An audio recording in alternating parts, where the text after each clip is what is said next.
নমস্কার বন্ধুরা, এই মুহূর্তে আছি রানাঘাটের কামালপুর, যেখানে আপনারা জানেন যে এখানে সবথেকে বড় দুর্গা তৈরি হচ্ছে। পৃথিবীর সবথেকে বড় দুর্গা এই কামালপুরেই তৈরি হচ্ছিল, কিন্তু কোনো কারণে সেটা বন্ধ হয়ে গেছে। তো কী কারণে বন্ধ হয়ে গেছে, এখানে পৌঁছে গেছে, এখানকার ডিটেলস সব শুনবো। তো আস্তে আস্তে চলো সামনের দিকে এগিয়ে যাই। এই হচ্ছে স্ট্রাকচার তৈরি হয়ে গেছে, মানে কত বড় বুঝতে পারছেন, এই যে স্ট্রাকচার। আর এই হচ্ছে অসুর। এবার কি তাহলে বিশ্বের বড় দুর্গা যেখানে অনুষ্ঠিত হচ্ছে সেখানে কি দেবী আরাধনা হবে না? সেখানে কি সেই বড় দুর্গার পুজো হবে না? এই নিয়ে রয়েছে কিন্তু কোর্টের রায়ের উপর নির্ভর করে সবাই রয়েছে। তো জানি না, এবার কিন্তু সবার মনে একটাই প্রশ্ন, এবার এই রানাঘাটের কামালপুরে কি হবে না? এই নিয়ে কিন্তু মানুষের মনে একটা প্রশ্ন বেঁধে আছে এখনও। যাই হোক, দুদিন পর কোর্টের রায় বেরো হবে, তার আগে চলে এলাম পৃথিবীর সবথেকে বড় দুর্গার যেখানে তৈরি হচ্ছে সেখানে। তো এখন এখানে কিন্তু পুরো নিস্তব্ধ হয়ে আছে, মানে কেউ কোনো কাজ করছে না, কারণ প্রশাসন থেকে এখন কাজ করার জন্য অনুমতি মেলেনি। এই হচ্ছে দেবী, এই দেবী কিন্তু এখানে আরাধনা হবে, পুজো হবে, কিন্তু জানি না এখন কি সেই দেবীর আরাধনা হবে কি হবে না। আর এইদিকে অসুর, আর এদিকে কিন্তু স্ট্রাকচারটা এখানে রাখা হবে বিশ্বের সবথেকে বড় দুর্গাকে।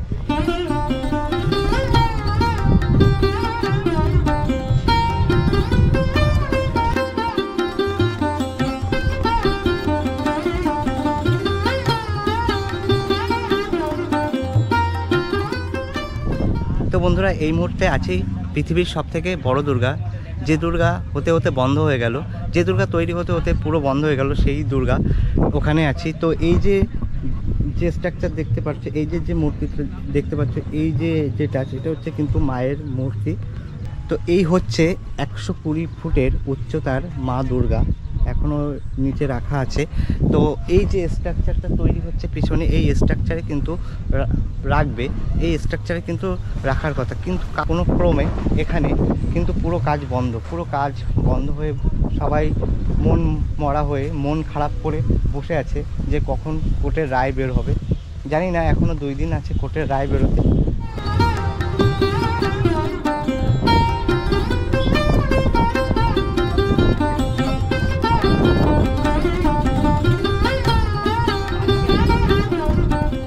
এই যে দেখো, কাজ পুরো থমকে রয়েছে। এটা কিন্তু পৃথিবীর সবথেকে বড় দুর্গা প্রতিমা, কিন্তু জানি না এই পুজোটা হবে কি না, এখনও কোনো নিশ্চয়তা নেই। এখানে এসে দেখলাম পুরো এলাকার মানুষ মনমরা অবস্থায় আছে, কারণ এত বড় একটা উদ্যোগ, মানে এত বড় একটা, মানে এই গ্রাম্য পরিবেশে, মানে মফস্বল থেকে, শহর থেকে অনেক দূরে মফস্বলে, মানে গ্রাম্য পরিবেশে যে এত সুন্দর এত বড় একটা পুজো। যেমন রাজবিহারীতে 88 ফুট উচ্চতায় কিন্তু বিশ্ব রেকর্ড করেছিল, এবার তারপরে কিন্তু আসামে 110 ফুট বিশ্ব রেকর্ড করেছিল। তারপরে কিন্তু এই যে আমাদের বাংলায়, মানে আমাদের বাঙালি শারদ উৎসবে আমাদের বাংলার রানাঘাটের কামালপুরের যে দুর্গা পুজো, যে 120 ফুটের দুর্গা হচ্ছিল, এটা কিন্তু রেকর্ড করতো। জানি না পুজো কত দূর হবে কি না হবে, সেই বিষয়টা এখনও নিশ্চয়তা নেই। তো এখানকার পুরো কাজ পুরো বন্ধ হয়ে আছে, পুরো থমকে আছে। দেখো, দুঃখ লাগছে। দুঃখ তো লাগবে, হ্যাঁ অবশ্যই। শুধু এই গ্রামবাসী বৃন্দ না, মানে এই গ্রাম থেকে শুরু করে পশ্চিমবাংলা তথা সারা ভারতবর্ষে একটা দুঃখের ছায়া কিন্তু লেগে আছে। না, আর তো দিন নেই, সামনেই তো মহালয়া। হাজার হাজার লোক নিমন্ত্রণ হয়ে গেছে আমাদের। আচ্ছা, প্রত্যেকবার দূর থেকে, অনেক দূর থেকে এখানে। হ্যাঁ, এখানে সব নিমন্ত্রণ আছে। এইবার জামাইবাবু তোমার বাড়িতে যাবো, আসবো, আমাদের হাড়ি করে বন্ধু হয়ে গেছে। আচ্ছা, সবাই এখানে তো কোনো অশান্তির কোনো কথা বলবো না। আপনি রাস্তাঘাট নালে বিলে খালি জিজ্ঞাসা করেন, যদি 1 লাখ লোক থাকে 1 লাখ লোকই বলবে পুজোটা হোক। হ্যাঁ, এবং প্রশাসনের সাথে আমরা আছি। গাড়ি একটা আসছে এর আগে এখানে সবসময় 2000 লোক। মানে এইখানে শোনেন, আমি তো প্রায় অনেক রাত্রে আসি, আমার একটা চায়ের দোকান আছে, বাজারে একটা চায়ের দোকান আছে, রাত 9টার পর আসি। শোনেন, তাই রানাঘাটতে লোক আসে, কৃষ্ণনগরতে লোক আছে। ভাই, এখানে কামালপুর বড় একটা পুজো হচ্ছে, কোথায় সারা বিশ্ববাসী যেহেতু জেনে গেছে। আমি যে কামালপুর দক্ষিণ পাড়া যান, সোজাই বিশ্বাসের বাড়িতে চলে যান, দক্ষিণ পাড়া বললে চলে যান। আমরা মানে গ্রামবাসী যত লোক আছে, দরকার পড়ে মিস্ত্রিদের সঙ্গে আমরা যেখানে 50 জন লোক লাগবে, পুরো গ্রামবাসী কাজ করবে এরকম। হ্যাঁ, পুরো গ্রামবাসী। এখন কি করা যায়, আমাদের ঠাকুরটাকে তোলাই দরকার, ব্যাস। মানে আপনাদের গ্রামের গর্ব, এটা সারা বিশ্ববাসীর কাছে, গিনেস বুক অফ ওয়ার্ল্ডে আপনাদের মতন এই প্রত্যন্ত কামালপুর যে কি করতে পারে সেটার একটা আমরা এই যে এগুলো নিচ্ছি না প্রশাসনের কাছ থেকে, উপর মহলে থেকে যে আমাদের এত টাকা, তবে এইটা ঠিক যা করছি নিজেদের টাকাই করছি, ঠিক আছে। আচ্ছা, এটা হচ্ছে কামালপুর অভিযান সংঘ। এই অভিযান সংঘই কিন্তু তৈরি করছে 120 ফুট উচ্চতার যে বড় দুর্গা, সেই দুর্গা। তো যে দুর্গার কাজ আপাতত বন্ধ আছে। তো চলো আস্তে আস্তে সামনের দিকে এগিয়ে যাই। যে এত কষ্টের মাঝেও তার মুখে হাসি সবসময় ব্রাশ থাকে, সেই সুজয়দার বাড়িতে কিন্তু আজ চলে আসা। কারণ সবসময় তাকে পাওয়া যাচ্ছে না, কারণ কোর্ট চত্বরে তিনি কিন্তু সবসময় ঘুরে বেড়াচ্ছেন রায়ের অপেক্ষায়, আমাদের ভালো সদপ্তরের অপেক্ষায়। আর সেই জায়গায় দাঁড়িয়ে আজকে সে দাদার কাছে চলে এলাম। শারদীয়া উৎসব, আমাদের উমা আসছেন সমস্ত জায়গায়, কিন্তু এই কামালপুর গ্রামে উমা আসতে পারছেন না, উমাকে আমরা দেখতে পাচ্ছি না সম্পূর্ণরূপে। এটা আমাদের সবার ব্যর্থতা। আর সেই জায়গায় দাঁড়িয়ে কোর্টের ওপরে আমাদের আস্থা নিয়ে এখনও বসে থাকতে হচ্ছে। যে একটা ছোট্ট গ্রাম, সেই গ্রামকে কোর্টের রায়ের ওপর নির্ভর করে চলতে হচ্ছে যে দুর্গাপুজো হবে না বা হচ্ছে না, কোনো রকম সদুত্তর পাওয়া যাচ্ছে না। সেই জায়গায় দাঁড়িয়ে দাদার মুখ থেকে শুনে নেবো যে আগামী দিন কী হয়েছিল, আপনারা কোর্টে গেছিলেন? না না, দেখো আমার তো হঠাৎ করে পুলিশ পিকেটিং বসে, সেটা আগে ভিডিও বলেছি, ঠিক আছে। তো তারপরে ধরো আমরা কোর্টের দ্বারস্থ হলাম। কোর্টের দ্বারস্থ হওয়ার পরে তার আগে আমি অলরেডি ওনাদের কাছে পুজোর পারমিশনের জন্য অ্যাপ্লাই করেছিলাম সব জায়গায়, ঠিক আছে। তো এনাদের কোনো হ্যাঁ না কোনো অ্যান্সার পাচ্ছিল না। তখন আমাদের কি হয়, প্রথম কেসটা ওঠে জাস্টিস হিরণময় চট্টোপাধ্যায়ের ওখানে। তো উনি তখন একটা আমাদের জেলা শাসককে একটা সে অর্ডার কপি আছে, যদিও সবটা একটু দেখে নিই, আমার যতটুকু আইডিয়াতে পারি যে একটা ওনাকে একটা অর্ডার দিয়েছিলেন যে এই পুজোটা এরা তো অনেক দিন আগেই চেয়েছে, তো আপনি এটাকে হ্যাঁ কিংবা না কিছু বলছেন না কেন, আপনি 24 ঘন্টার মধ্যে অন্তত সমস্ত কিছুটা দেখে নিয়ে আপনার সমস্ত নজরে নিয়ে সবাইকে নিয়ে এটা একটা হ্যানার একটা ফেসলা। তো দেখো এখান থেকে কি হয়েছে, দুপুর 2টোর মধ্যে পরের দিন আমাদের নোটিশ দেওয়ার কথা ছিল, কিন্তু যাই হোক আমাদের জানানো হয় পরবর্তীকালে, আমরা জানি যে আমাদের সব একটা অ্যাপ্লিকেশনও করা হয় তাড়াতাড়ি করে। তো সেইভাবে আমরা অনলাইনে একটা খুব তাড়াতাড়ি করে অ্যাপ্লিকেশান, রাত 12টার সময় একটা নোটিশ দেওয়া হয়, তারপরে সকাল 8টার মধ্যে আমাদের যেতে বলা হয়, সেখানেও একটা অসহযোগিতা থাকে। সেইভাবে অনলাইনে যাক আমরা অন্যভাবে যাও কাগজপত্র টাইমের মধ্যে কী হবে 1 ঘন্টার মধ্যে, সেইভাবে একটা অ্যাপ্লিকেশন হয়। অ্যাপ্লিকেশানটা আমরা কমপ্লিট করি 11:30টার মধ্যে করতে হবে, সেটা 11:28 তো যাই হোক সেটা কমপ্লিট হয়। কমপ্লিট হওয়ার পরে এবার ওখান থেকে সব ডিপার্টমেন্টই একটা কেমন যেন একটা মানে কী বলে তো, যে একটা ধরো আপনি এখানে লোডের ক্যাপাসিটি দরকার 20 কেজি 25 কিলোওয়াট এই বিদ্যুৎ দপ্তরে, আপনি তো কেটেছেন 3 কিলোওয়াট। কারণ কি, ওনারা যখন আমাকে এই বিদ্যুৎটা কাটতে বলে এবং ইয়ে করতে বলে, তখন যাই হোক বলা হয় যে এখন ছোট করে নিয়ে না পরে এক্সটেনশান করা যায়। এটা বিদ্যুৎ দপ্তর পয়সা দিলে সবসময় করে, হ্যাঁ, এবং আমি ওটা ফ্রি সার্ভিসও নিই। আপনাদের যে লাইটের ব্যবস্থাটা লাগছে, হ্যাঁ, সেটা বিয়ে বাড়ি যদি লাগে তার থেকে তো কম লাগছে। এগুলো সব এখন তো সব এলইডি লাইট ফাইট এগুলো ইউজ হয়, বেশি ইউজ হয় না। তো সেটা পরের কথা আসে। তো এটা ওনাদের একটা বিদ্যুৎ দপ্তর নাকি অত বিদ্যুৎ প্রোভাইড করতে পারছে না নাকি, এত মানে এটা একটা হাস্যকর। তো সেকেন্ড হচ্ছে আসছে ল্যান্ড ডিপার্টমেন্ট। তো ল্যান্ড ডিপার্টমেন্ট তিনি নাকি এখনও মানে ক্লিয়ারেন্সটা দিতেই পারছেন না, এখানে এটাও একটা হাস্যকর হয়ে যায়। তারপরে আছে fire department. Fire department land department ঠিকঠাক করে দিচ্ছে না বলে, কিংবা ওনাদের এটার সমস্যা আছে বলে, ওটার সমস্যা আছে বলে, আরে ফায়ার ডিপার্টমেন্ট বা আগুন ধরলে সে কি আর তাকে তো দিতে বাধ্য হবে, তাই না? তো আমি চাইছি তার কাছে আগে সহযোগিতা, তার জন্য যা পে হয় আমি করবো, অসুবিধার কি আছে? তার থেকে বড় কথা জলসংকট তো গ্রামে তো দেখা যায় না। 13 কিলোমিটার দূর ফায়ার ব্রিগেড এখান থেকে, কথা বললে কথা ওঠে, কোথায় আগুন লাগবে 13 কিলোমিটার দূরে এসে নেভাবে, এটা ইয়ার কি? গ্রামে আজ পর্যন্ত এসছে ফায়ার ডিপার্টমেন্ট, কথা বললে কথা ওঠে। সেকেন্ড হচ্ছে যে মানে আমি বললাম যে ফায়ার ডিপার্টমেন্ট রানাঘাট থেকে আমাকে পারমিশন নিতে হবে, সেটা আমার এখান থেকে 13 কিলোমিটার দূরে। তোমরা ধারণা করো যদি কোথাও আগুন লাগে গ্রামে, আজ পর্যন্ত ফায়ার ডিপার্টমেন্ট লেগেছে গ্রামে, 13 কিলোমিটার দূরে কোনো সময় ফায়ার ডিপার্টমেন্ট এসে নেমাতে পারবে? তো এই জায়গাগুলো সবসময় খেয়াল রাখতে হবে, আমরা তো প্রশ্ন তুলবই।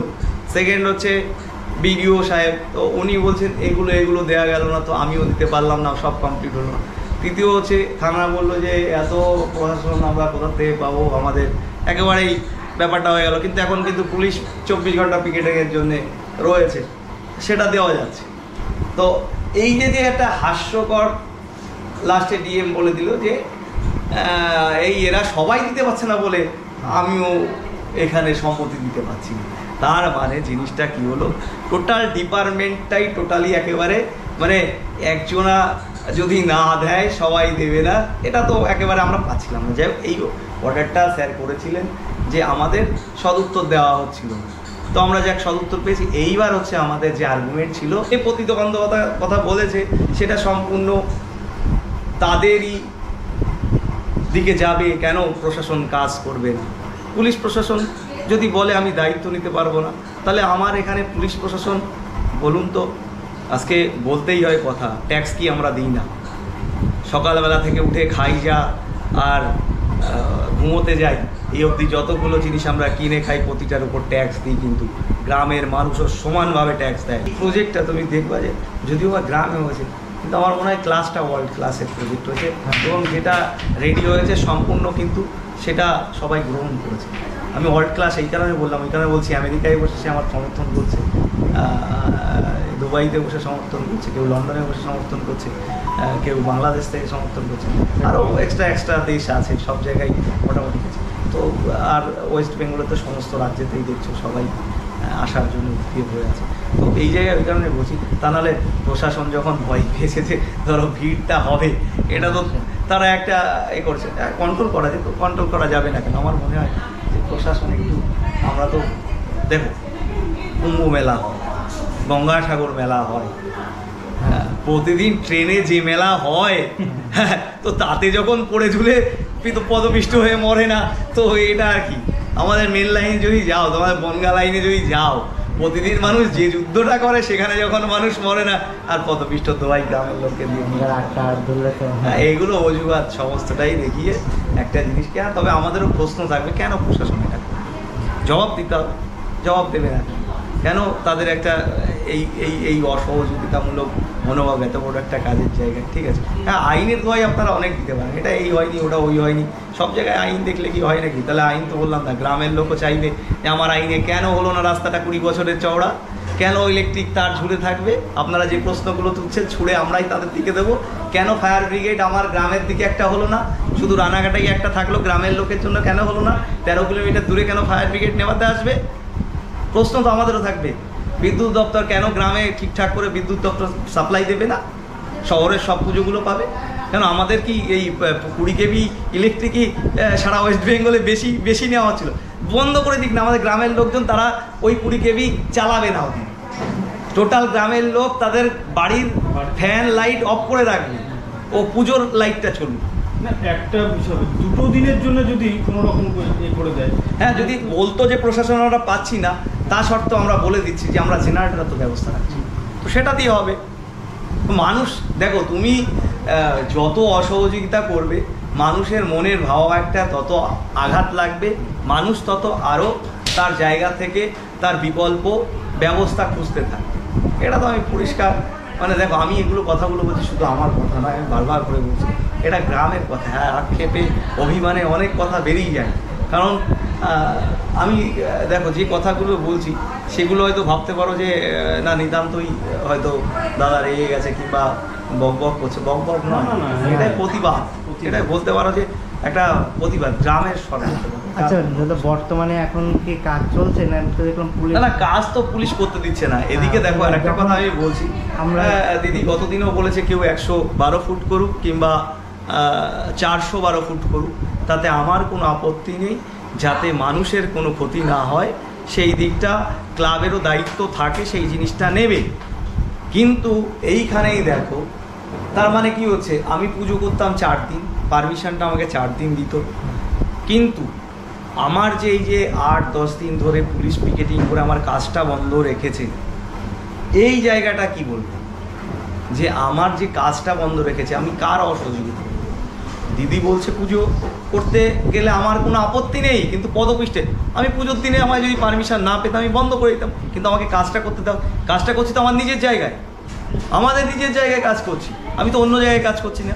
আমি আমার এখানে কেন আমি কি কোনো অন্য কিছু বানাচ্ছি? তো মায়ের মূর্তি তো বানানো হচ্ছিল, তো সেই জায়গাটা কেন কাজটা বন্ধ হবে? আমি বুঝতাম আমার কাজটা তো নষ্ট হয়েছে, অসুরের মুখটা নষ্ট হয়েছে, এর দায় কি নেবে প্রশাসন? জানে একটা শিল্প করতে কতটা টাইম লাগে, কতগুলো শ্রমিক লাগে, কতটা ব্রেন লাগে, কাস্টিংটা করতে দিল না, ফেটে ফেটে নষ্ট হয়ে গেছে জিনিসটা। কাস্টিংটা করতে দিতে পারতো, কাস্টিংটা হয়ে গেলে কি হতো? আমি তো ওই জিনিসটা আবার দ্বিতীয়বার করা লাগতো না। একটা দ্বিতীয়বার করতে গেলে একটা শিল্পের কতটা আঘাত হয় সেটা জানে, যারা করে তারা বোঝে। একটা ঘাম দিয়ে, একটা ব্রেন দিয়ে ওই জিনিসটাকে তৈরি করা আছে, ওটা পুনরায় আবার সেই সেম জায়গায় ফেরত আসবে তো? সেটা ঠিকঠাক হবে তো? এই জিনিসগুলো বুঝতে হবে। সবারই একটা আবেগ আছে, সবারই একটা ভাব হয়ে গেছে। আজকে তোমার যদি মনে হয় যে আমার বাড়িতে আজকে যে জিনিসটা হয় সেটা নিয়ে আমি আবেগ করছি, আমারও ঠিক অন্য জিনিসটা সেম ক্ষেত্রে একটা আবেগটা, প্রতিটা মানুষই আলাদা, তার আবেগ আলাদা জায়গায় আছে। এটা ধরো আমাদের একটা আবেগ, আমাদের একটা বলতে পারো যে একটা মানে কি বলবো, এখন সবারই একটা বিশাল আবেগ। আর যদি গ্রামে পুজো না হয় কি হবে? হ্যাঁ, পুজোতে তো আমাদের দিদিই ফিরতে বলেছে, তো আমরা তো পুজোতে ফিরেই রয়েছি, সেই প্রথম থেকেই পুজোতে ফিরে রয়েছে, 6 মাস ধরে পুজোতে ফিরে রয়েছে। ভাঙিয়ে করে সব কিছু হয় না। দেখো আমিও তো অশিক্ষিত লোক নই, গ্রামের লোক যে শুধু অশিক্ষিত হওয়াটা উচিত হবে না। সবাই পড়াশোনা করেছে, পুঁথিগত বিদ্যা সবার আছে, আইন কানুন সবাই কিছুটা হলেও বোঝে। হ্যাঁ, একটা বলতে পারো যে বেশিরভাগ লোকই অবুঝ আছে, কিন্তু তার মধ্যে কিছু লোক তো বোঝে, তাদেরকে সবসময় একটা জায়গা তো দেওয়া উচিত, যে কিনা দেখো মানে এগুলো অনেক কথা এসে যাচ্ছে আবেগে, ঠিক আছে, এগুলো অতটা ইয়ে হবে না, যেহেতু কোর্টে রয়েছে ব্যাপারটা, ঠিক আছে, দেখা যাক সোমবারে কি হয়। আবেগের কথা তো অনেক সোমবার কখন, ঠিক আছে, এবার সেটা যেটা হবে আমাদের একটা মেনে নিতে হবে, ঠিক আছে। তবে আমরা শেষটা দেখব। হ্যাঁ, এই মুহূর্তে দেখো আমি একটা কথাই বলছি, ইতিহাসটা একটা সৃষ্টি হয়েছে, তো এর ধ্বংসলীলাটাও তো দেখতে আসবে সবাই, দেখতে সবাই আসতেই হবে, দেখতে আসবে। হয় পুজো হলে উঁচু দুর্গা দেখবে, আর পুজো না হলে তো এটাও দেখতে আসবে সবাই। আমার কাছে যেটি ফোন আসছে সবাই যে দাদা দুর্গাটা ওইভাবে থাকবে, ওটা দেখতেই আমরা যাবো। হ্যাঁ, সেটা সবাইকে আমরা আবেদন জানাবো যে যেটা হবে আপনারা ইচ্ছা করলে আসতে পারে। তো গ্রাম তো সব সময় উন্মুক্ত, গ্রাম তো আর কেউ মানে আটকে রাখবে না যে গ্রামের জিনিসটা একদমই তাই। দাদার ভাষ্য মধ্যে যেটুকু এখনো পর্যন্ত শুনলাম, প্রত্যেকটা কথা কিন্তু তার আবেগের থেকে উঠে আসছে। তিনি শুধু অপেক্ষা করতে বলছেন এই গ্রামবাসীবৃন্দ তথা বাংলা তথা ভারতবর্ষে এবং বাইরের সমস্ত মানুষের কাছে একটা আবেদন জানাচ্ছে যে প্রশাসনিক দিক দিয়ে তাদের আবেদন থাকছে যে এটা অন্তত কিছু দিনের জন্য, 2 দিনের জন্য করতে দেওয়া, মানে এখন থেকে কাজটা শুরু করলে 2 দিনের জন্য মাকে তুলে দেওয়া হোক স্ট্রাকচারে, তারপরে না হয় সেটাকে খুলে দিতে বলে খুলে নেবে।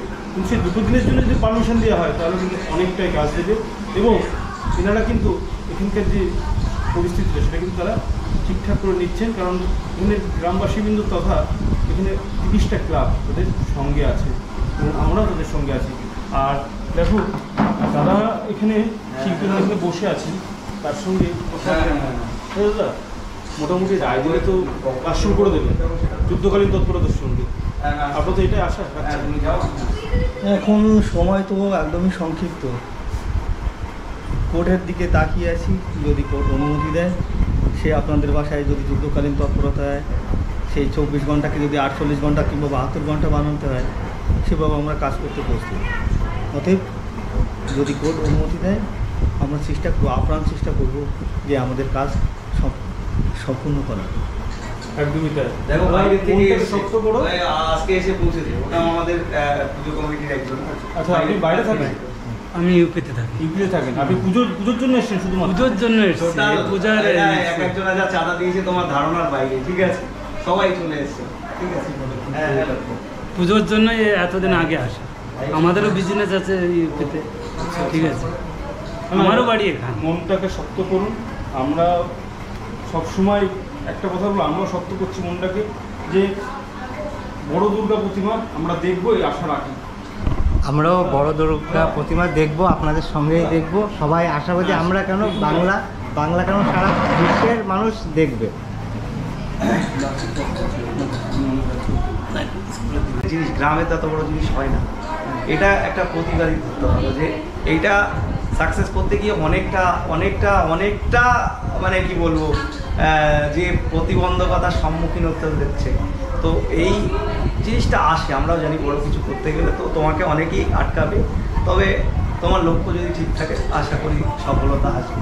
এটাই আমরা ধরো আমরাও তো সবাইকে শিক্ষা দিই, সেটা জানি যে কীভাবে। একদমই তাই, সমস্ত প্রতিকূলতা বন্ধ করতে আপনাদের সব কাটিয়ে আপনারা যেন ভালো জিনিসের ক্ষেত্রে আসেই, এটা ভালো জিনিস তো কাটার মধ্যে দিয়ে গিয়েই ভালো আসে। তো সোজা পথে যদি চলে আসতো তাহলে কেউ তো এত কিছু হতো না। দেখো আজকে যদি তুমি বড় বড় যাকেই দেখবে একটা পজিশনে গেছে, তারা সবাই এখনো গল্প দেয় আমি আজকে এটা করেছি তারপরে গিয়ে এখানে এসেছি, অত সহজে আসি। তো সবাইকেই কঠিন প্রতিবন্ধকতার মধ্যে দিয়ে গিয়ে সফলতায় চূড়ায় পৌঁছাতে। তোমাকে অনেক প্রতিবন্ধকতা আসবে, তবেই না তোমার সফলতার জায়গাটা আসবে। তোমাকে কেউ সহজে ছেড়ে দেবে জায়গা? কেউ দেবে না। আর এই পুজোটা নিয়ে এত বড় একটা কম্পিটিশন তো আমরা জানতাম না। তো এটা তো জানলাম যখন পুজোটা যখন বড় হলো। 54 বছর ধরে ঘরে পুজো করেছি, বুঝতেই পারি পুজো নিয়ে কি আছে। তো আমরা কোন মধুতে হাত দিয়ে ফেলেছি এটাও তো আমরা বুঝতে পারলাম না। তো যাই হোক, এগুলো আমাদের প্রশ্নে উঠে আসে, কথায় উঠে আসে। ঠিক আছে, ভালো থাকবেন সবাই। ঠিক আছে।